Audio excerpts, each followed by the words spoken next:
In our previous lectures, we've examined cases of ideological regimes and their actions that the international community tried to look away from. In today's lecture, we'll examine the case of a regime which pressed itself upon the world's attention at the very close of the 20th century and beyond, and that was Saddam Hussein's Iraq. In the lands of ancient Mesopotamia, a movement came to power announcing a new secular ideology of Arab unity called Baathism. The Baath Party came to power in a coup in 1968, and then by 1979, Saddam Hussein had become president. In this lecture, we'll trace his rise to personal dictatorship, the way in which he modeled himself on long-ago despots as well as more recent ideological movements. We'll examine the wars that he unleashed, and we'll examine his atrocities against the people of Iraq as well. We first need to examine the set of ideas which Saddam Hussein would champion, at the same time identifying his own personal power with this ideology. Baathism was in essence a combination of nationalism and socialism. Its origins lay in what we've described as a dark decade of the 1930s.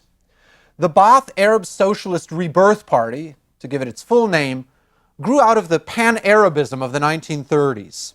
The argument that Arab peoples should not be divided along the lines of artificial national boundaries of states that have been carved out in the post-war settlement after World War I, but that they rather should be unified. To this was added a Marxist socialism fused with the Arab nationalism of the pan-Arabists. Some historians have considered this blending of nationalism and socialism arising in the 1930s and 40s to bear resemblances to the Nazi National Socialism.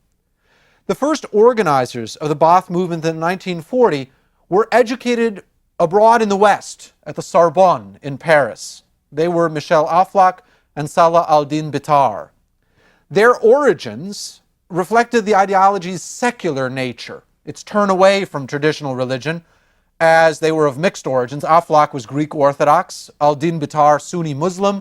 Religious differences were to be bridged by a commitment now to a mystical nationalist ideology, one which aimed to revive one Arab nation with an eternal mission across time, shedding old traditions, shedding traditional religion, and uniting Arabs into one modern civilization. Not a look backwards, but the promise of a modern civilization for Arabs united under the slogan of unity, freedom, and socialism.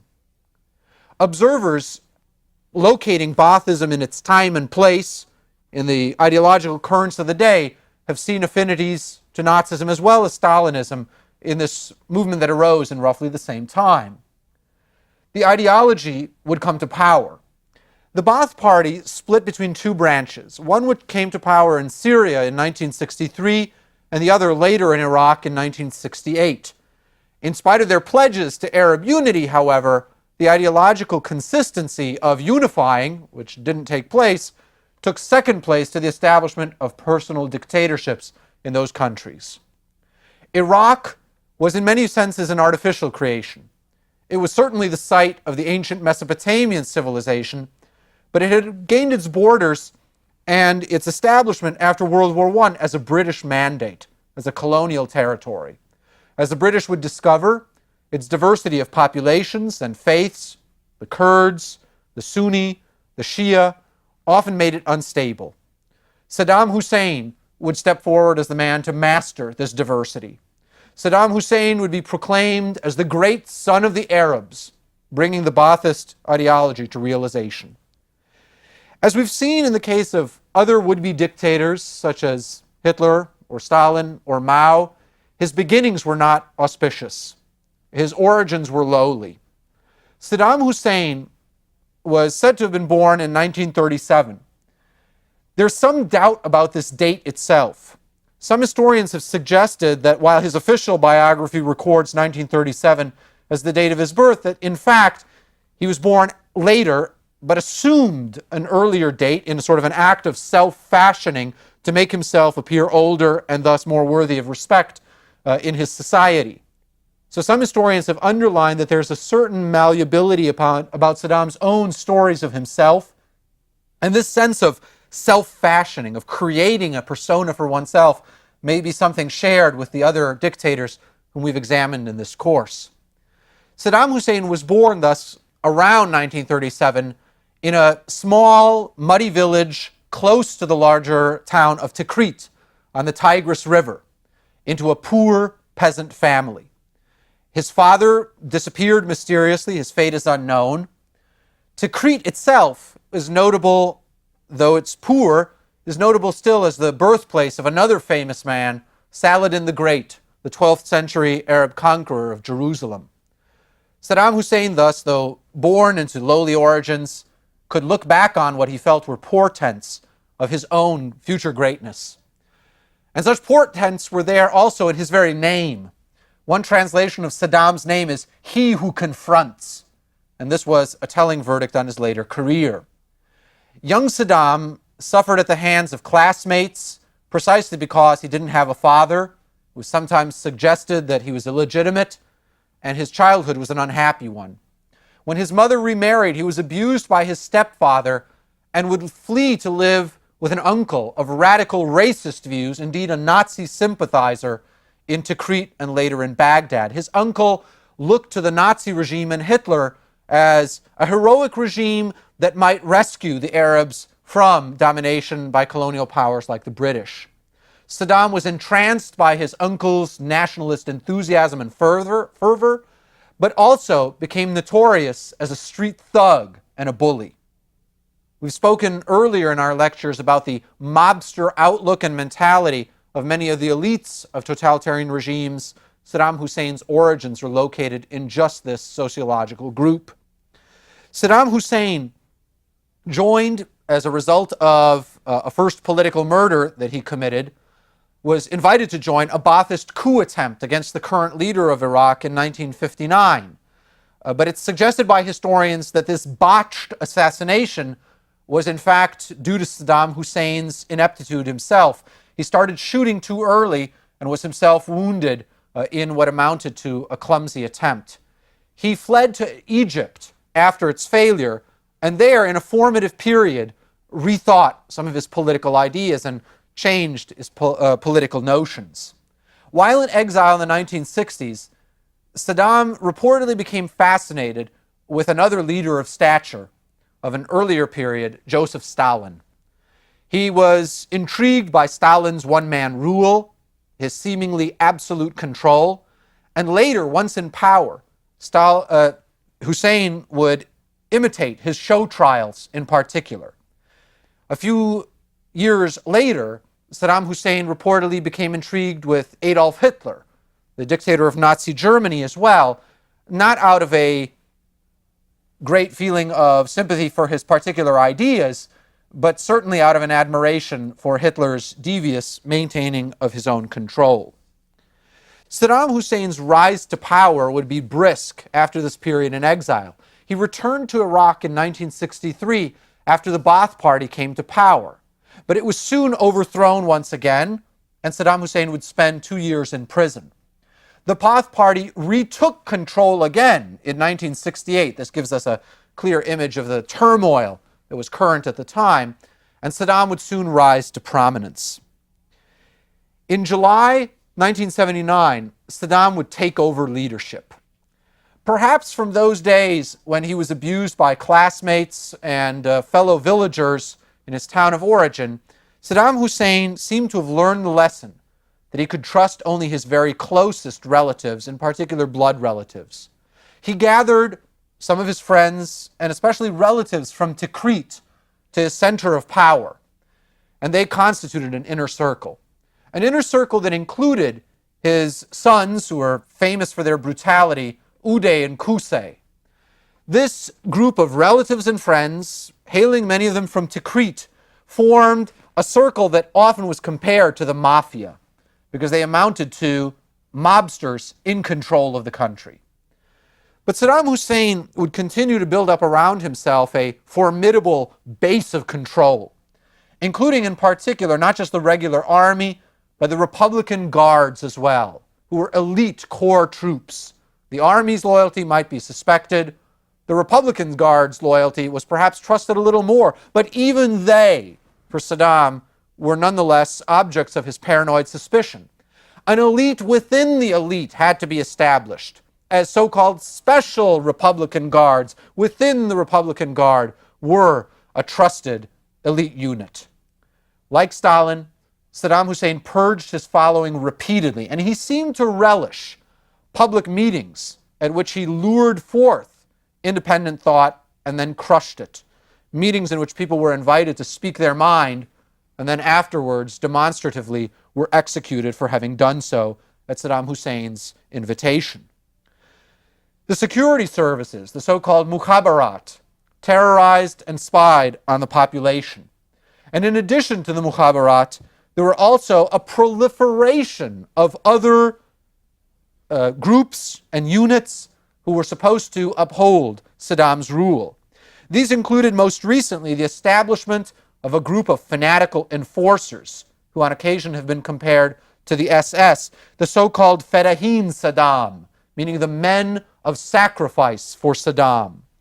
They were said to have numbered some 25,000. They were known for their brutality, for their lording it over the subject population. They were distinctive in their black uniforms and their black balaclava helmets and ski masks, which hid their identities while they went about their mission of terror. In their black uniforms, they seemed to resemble the SS enforcers of Nazi Germany. Many of them were recruited from orphanages, without ties to a society bound to Saddam Hussein, he hoped, in total loyalty. Children's organizations, the so-called lion cubs of Saddam, were also established to breed loyalty from the very youngest ages for Saddam's regime. And it's said that these children were trained in cruelty against animals in order to deaden their human feeling and to make them pliant servants of the regime.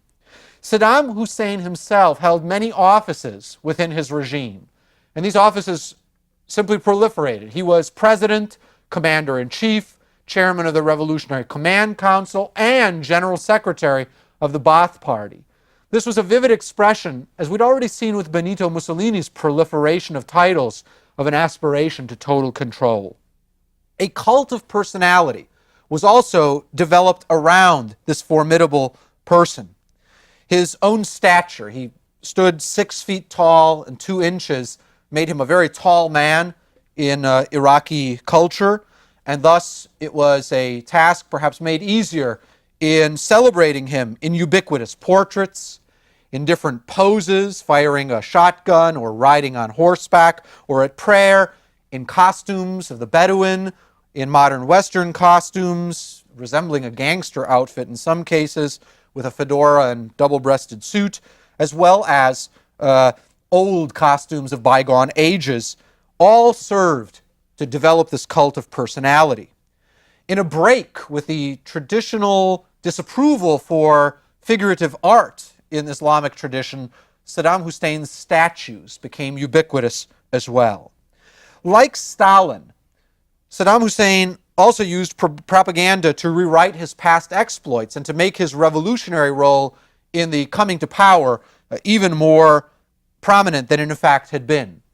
Like Stalin, Saddam Hussein also watched films about himself and on occasion criticized them for not being sufficiently realistic in appreciating his heroic roles.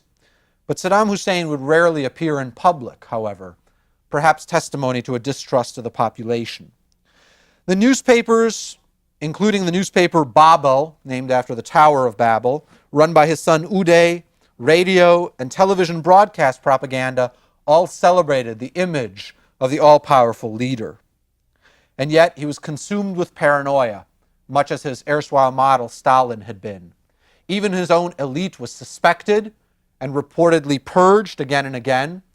Saddam Hussein reportedly had 8 body doubles to stand in for him at public events or in the routine of his day so that he might avoid assassination.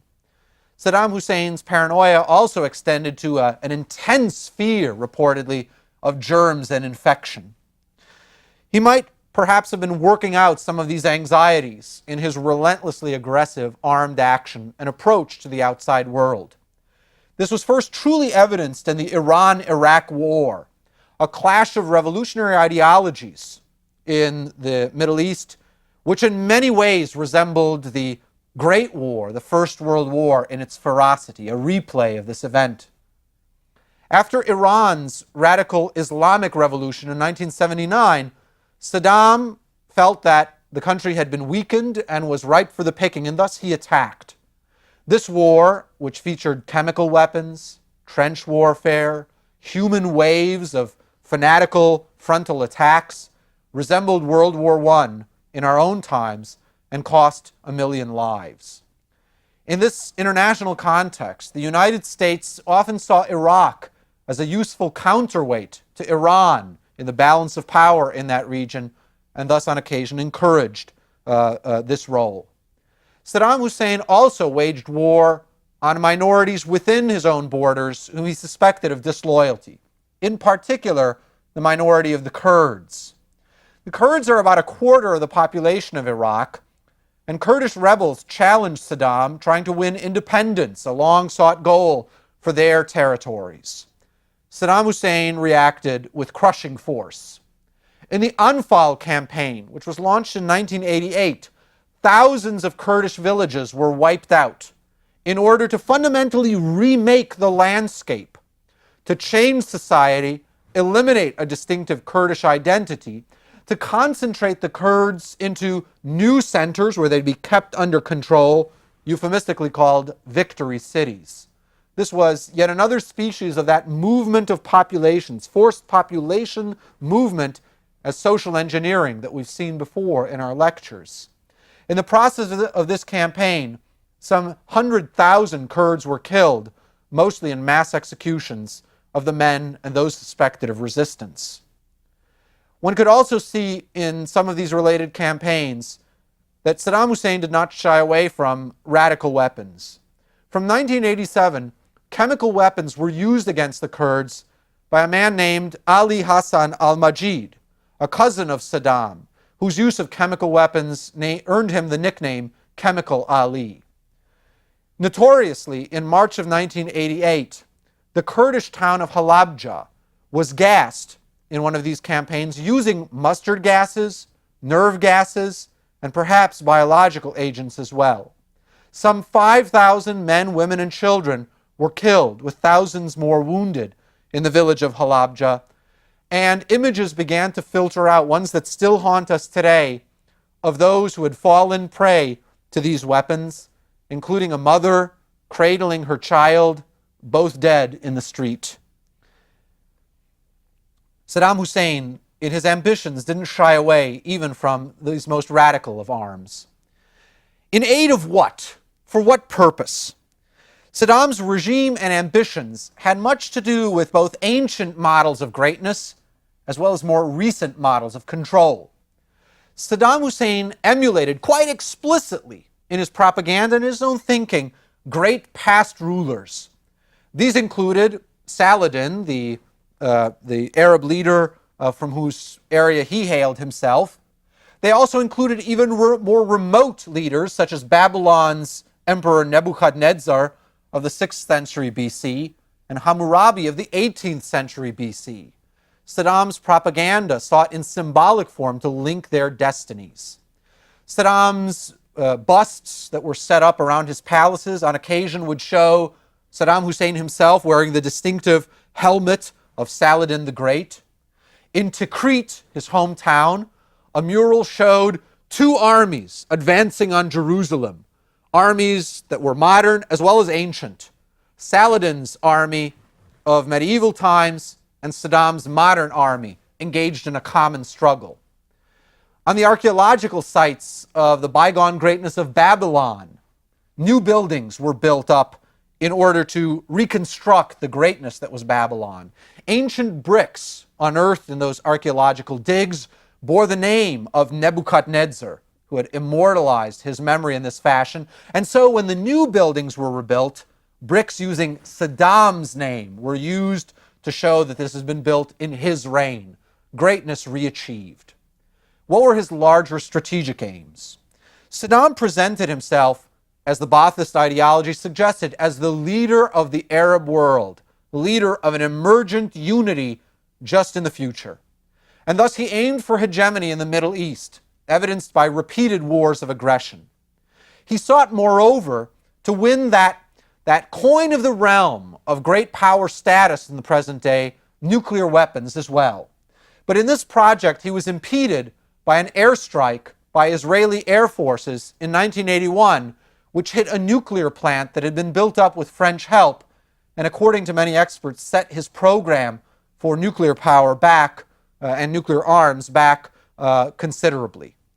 But Saddam Hussein shared with other dictators whom we've considered in these lectures a gambler's nature, and thus he would lunge for hegemony repeatedly towards the end of the 20th century. In 1990, Saddam Hussein invaded Kuwait, a neighboring small country whose territory had long been claimed by the Iraqis, with his armed forces that had been built up into the world's fourth largest army. Kuwait was now occupied, annexed as Iraq's province number 19, and pillaged relentlessly. In the war that followed, the 1991 Gulf War, the United States led a UN-sanctioned force against Iraq, which won its battle after 90 hours of land war. After 6 weeks, Iraq was finally expelled from Kuwait, but Saddam was allowed by the coalition forces to remain in power, was not overthrown, and thus he was able to turn his energies to the quelling of rebellions by Kurds and Shiites in his own country who had risen up to challenge him. Afterwards, Saddam felt he had learned a lesson from his failure in the first Gulf War.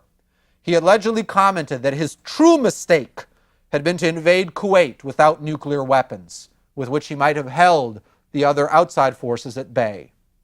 We want to consider next how the regime operated its repressive apparatus, its strange religious turn, and some of the dynamics of the regime's inner functioning. Torture was endemic throughout the regime of Saddam Hussein. Reports from Iraqi prisons included extreme instances of torture, as well as the occasional cleansing of jails in order to make room through mass killings of those who were currently in the cells. Relatives of targeted people were also jailed, suspected of disloyalty, tortured and killed to deter others.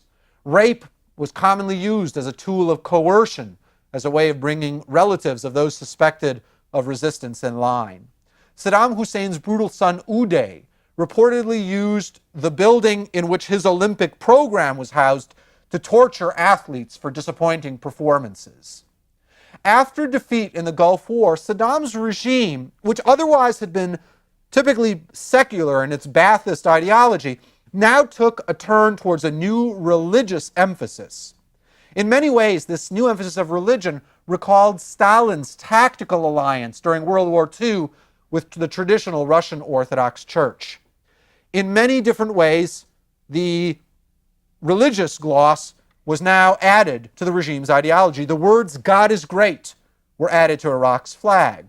In 1999, in the so-called Alam Lalamaniya campaign, which stood for the enhancement of Islamic belief, drinking was banned, gambling was banned, a radio broadcasting the Quran was set up, emphasizing the regime's religious turn. Accusations of prostitution against women who were mistrusted by the regime led to public executions by the Fedayeen taking place in the street. Saddam Hussein also tried to identify himself with larger causes by claiming to champion the Palestinian cause and the idea of Muslim control over Jerusalem by organizing a so-called Army of Jerusalem for propaganda effect within Iraq. Saddam Hussein also reportedly donated $15 million in support for families of Palestinian suicide bombers attacking Israel. He micromanaged this incentive program by deciding on specific cash payments for specific actions or forms of martyrdom. Propaganda with this religious turn also showed Saddam Hussein in traditional Arab garb and at prayer and emphasized his descent claimed from the Prophet Muhammad. A so-called program for the rewriting of history also sought to rewrite school books as well as the official history of the land to emphasize the regime's accomplishments. Mosques and palaces were also built up as a remarkable testimony to the might of the regime. In spite of United Nations sanctions, except for an oil for food program, which the regime blamed for numerous civilian deaths by closing off imports and exports, nonetheless, Saddam Hussein built up magnificent new palaces, mosques, and amusement parks. After the Gulf War, in spite of the sanctions, about 50 presidential palaces were built at an estimated outlay of $2.5 billion a year. One American general later joked that it hadn't been so much an oil for food program as an oil for palaces program.